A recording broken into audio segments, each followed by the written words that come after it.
Hi, I'm Kevin Hill, and as you can see, we're back to a normal size canvas. Today we're going to do our standard painting size, and I think it should be a lot of fun. And of course, if you're enjoying this and looking forward to it, be sure to leave a like and subscribe for more painting videos. Let's get started. Now, as you can see, I spent just a couple seconds sketching in my little mountains up here. And now I have just a little soft yellow color, kind of a peach color actually, very soft, very pale. And I'm going to kind of work that right up in here. And it's okay if it mixes a little bit with the blue. Of course, I have a little clear gel and white on the sky like we usually do. There. Now, I'm not making a sunset or anything like that because then I'd be stuck with sunset colors and I don't want that today. Instead, what I'm going to do is I'm just sort of warming up the sky. Makes it feel just a little nicer, kind of artsy, and that's about it. This is not like a sunset. I'm just warming up the sky is all. Next, I'll load our 3/4 brush here with a little bit of blue and white, and I mixed it right over that yellow just for fun. I like to do that. Kind of gives our painting a little bit of, well, kind of links it all together with one color, which is cool, you know. Kind of working one color into the next really makes your colors feel connected, and I like that a lot. There we go. All right, so now I'm just brushing this color over using my little 3/4 brush today. Because it's not a very big sky area. If it was any bigger, I'd probably grab a brush that was larger. But you see how that sky is warm. That's nice. And I'm seeing that turquoise, certainly because we mixed over that other color. And I like it. A little bit of the blue from my sketch. We'll just work that right in. And I'm going to leave a lot of movement in this sky. There we go, a lot of brush strokes. Now I'm going to go ahead and just brush in what seems like some snow up here. I'm going to do a couple different shades of color, but it's all pretty much just this soft blue-gray color, again mixing over the same pile of paint. There, and I'm just doing the snow part first, kind of using my brush strokes as a little bit of a guide as for how this mountain is going to be shaped. See that? So in the middle, you just make your brush strokes go the way that you kind of want your mountain to go. And then obviously we'll create a better shape on the mountain with the rocks that are going to stick out. And it's very simple. We're talking about really not a lot of detail back here. There. All right, now we're going to go ahead and throw in our little rocks. You see, these are just simply the rocks that stick up and out over the snow. Pretty easy. Now, because these are rocks and not like a shadow or highlight, you can stick them on the outside edges because we're not highlighting, and we may not, we'll see. We'll just simply have to see how that goes. We may or may not highlight this. But the point is, because the reason we wouldn't is maybe because it's like flat and not catching any light, because it's kind of the light's strong from this angle, but maybe a little bit from behind. Boy, you could come up with all sorts of little ideas as to why things look the way they do. So for now, let's just not worry about any of that. Okay, so just sticking these rocks right in. Don't get anything symmetrical. And if you get tired of using this brush, because this is fairly large, you can actually grab your little detail round, which I probably will do as well. Now using the filbert brush up here, I'm going to start painting in what feels like grass. Now this mountain I did really the same way, except I eliminated the snow step. I just kind of scrubbed in some blue, a little green, a little yellow. And I just did those colors very quickly and randomly. Now I'm going to be a little bit more careful here as I block in what's going to feel like some meadow areas. There, not too much paint up here, otherwise you'll have a slippery mess. I may have just a little too much paint up there. We'll see. I'm not going to worry about it because it's easy fix. I'll just wipe it with a paper towel. But there. Look at that. Isn't that cool? Let's slice a little meadow right there behind the building. Yes, that'll look cool. Good stuff. You know, there. A lot of the little details are so fun to do. I'm going to leave that. I'm not done with it. I'll play around with it later. I just want to show you some other things back here. A little more of this color right back here. Let's start making, oh, that is so pretty.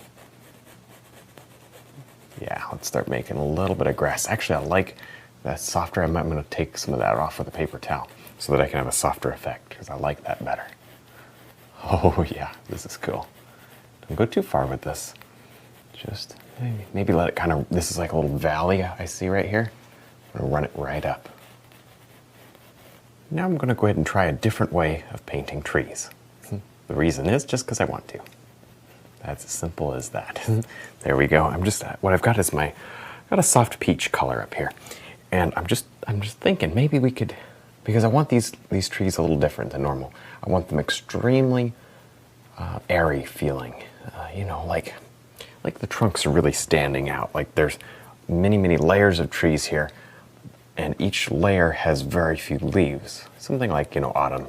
Now I went ahead and just took a couple minutes to paint in some evergreen trees, just with the little detail rounded scrubbing up and down. You guys have seen me do that before.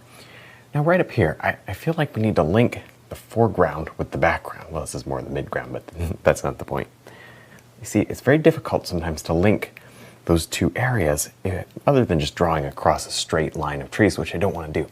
So right here, it feels like the trees are kind of wandering forward, but right over here, in order for this to make sense, and I actually played around with this even more, with the detail around to make it look a little better.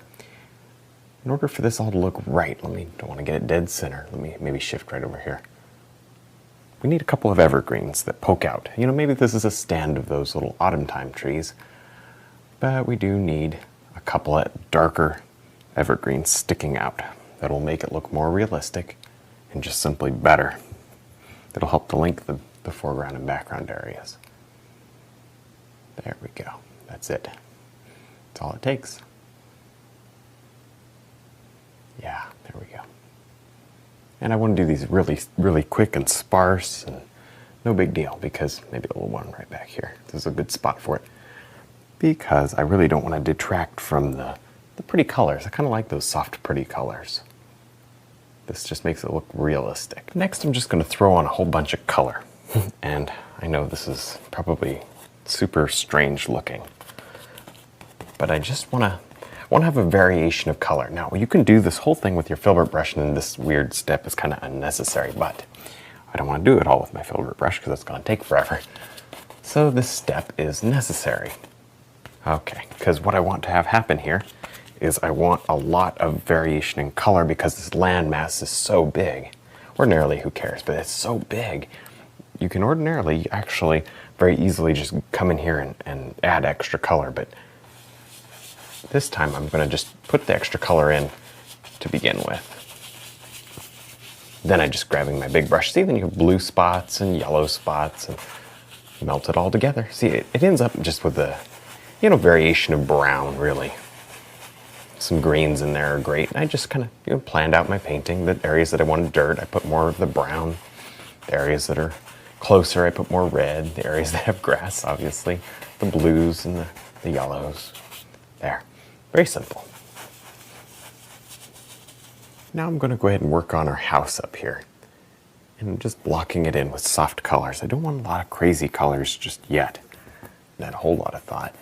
So maybe let's start thinking. Maybe it's like maybe a log cabin. Or we could do like boards or whatever. I think we might want to do a little rock chimney probably behind, just sticking up. We'll see about that.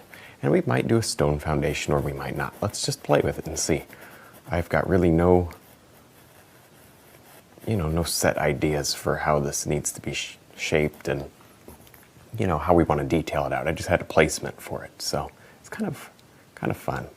We'll be a little more flexible today. There we go. And of course, the filbert can only get you so far here, so you want to change the detail around and clean up all these edges when we're done. There. But this is a good start, and it gets it done pretty quick. There. Now I'm going to go ahead and just add a little extra color up here to the top of the roof. What this is going to do is really just sparkle up this area and bring more interest to the spot. There you go. So I've decided to go with a metal roof, and I like those a lot, because what they do is they reflect a lot of the colors. So, I mean, they just make for a very interesting thing to put in your paintings. See that? You can throw some browns in it, and obviously the base is kind of like that gray, and then you put a lot of blue for the sky, and maybe a warm light for some of the warm lights that we have. You can kind of go crazy with these metal roofs. That's why I really like them. But you can do whatever. You can do little shingles or whatever you want to do. This is fairly far away, so I don't want to go crazy with every single last detail in here. And this is more the shadow side, although the sun would be maybe coming over a little. This is more the shadow side, so I'm going to go with the cooler colors on this side and slightly darker maybe.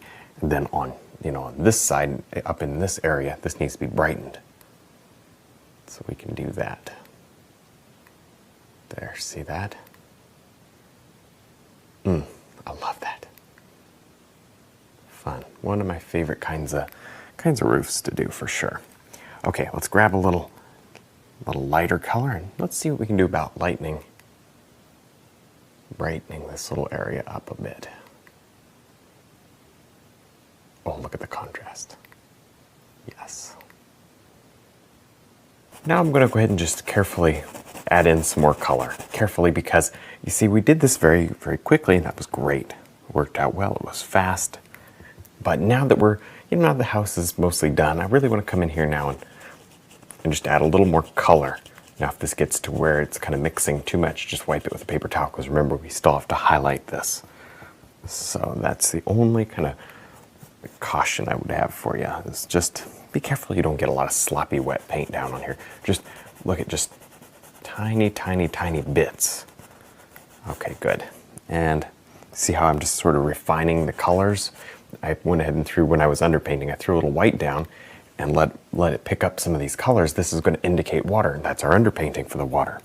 So instead of try to get water over that dark, we can kind of get it over the light, which is going to be a little easier. Now, while I'm still got this color, I just want to add a little to this side as well. Now I want to add a little bit of bonus highlight up here, something that's just really nice and bright. Went ahead and just put a little bit of standard highlight, stuff that's kind of easy to do. Now I want to just take my detail brush and I want to create little pockets of light as we kind of imagine the light filtering through the whole scene. There's a little bit of dirt kind of showing through, of course a little light on the rocks. And we may want to go ahead and light those up just a little more, we'll see. Okay, so it comes, and maybe a little spot right there catches the light, yes. Nice. All right, so that's kind of the basic thought. Just do it a few more times here. And maybe just a little out here in this meadow, kind of the flatter area. Don't want to cover up all your darks, but it just really does add a little extra feeling of life, a little light down in here, because I want this to be a very bright area. There. Now I'm going to go ahead and take our filbert brush here and work up some color. Now, I went ahead, you remember how we smooshed on the color a little while ago to underpaint? I did a similar thing just by adding a little dark and light. The dark was already there, but I added a little more to make it even darker. And now I'm just going to melt these colors together. Now, there's a couple advantages to doing this. There's also some disadvantages, but a couple of the advantages is you can get really, really nice fluffy grass with vibrant colors. And you can do it in a way that's kind of rough, but not sloppy, rough. And it looks kind of, there, it looks kind of, I don't know, kind of free and impressionistic. And I like that look. A disadvantage with this would be you're not as in control, and it's very easy to get muddy here if you have a lot of paint. Now, there are other ways when you just, you don't do any underpainting at all and you just slap this stuff on. It can actually be even easier. So it just depends on how you layer the paint. There, and I like to kind of pick up some of the dark and bring it in. You can create the individual clumps of grass. You see how that works? See how you can sort of separate them? Good. Now, I see a lot of yellow and I'm not seeing a lot of gold. So let's get some browns. And see, this is how I did it. I just tossed the color on like that, and then I just push it up. You can do this with a fan brush too. Usually I do. I'm not sure why I have the filbert in my hand, but kind of late to change now. There we go. See, I guess it doesn't matter.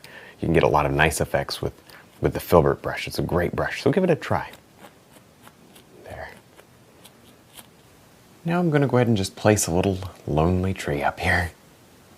And I think what this will help to do is sort of frame in the painting on the right, because we have a lot of interest over in this area, right? On the left-hand side, we have a lot of interest in the mountain, more in the middle, and it goes up, which is always good. But I feel like we need a little extra something here to sort of keep our eye from spilling right off the right-hand side there. It's just not enough interest. So this will really help. And again, just the lonely tree, because this is more of an opening, but we can still, like a meadow, but we can still see the occasional tree. In the mountains, sometimes there's just one or two trees out in a meadow. That's kind of what we're going to represent here. There. Yes, I like it. Fun. Bring it all the way down to about here. So we'll just kind of get this in pretty quick. It also helps to kind of cover up where that river disappears.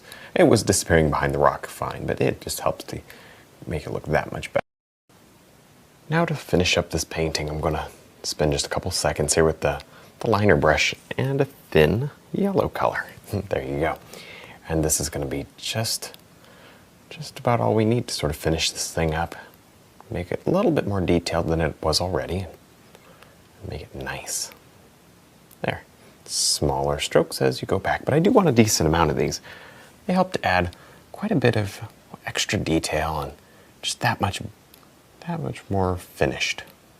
Makes the whole painting look a little more refined. So just take a few minutes. They're not hard and they're kind of fun to do. There. Don't skimp out on the details. The details are what bring your painting to the next level and make it look really professional. All right, well, I think we're done. I had a lot of fun. I hope you did too. Don't forget to check out our website, our DVDs, and also the brush line. Thanks for watching.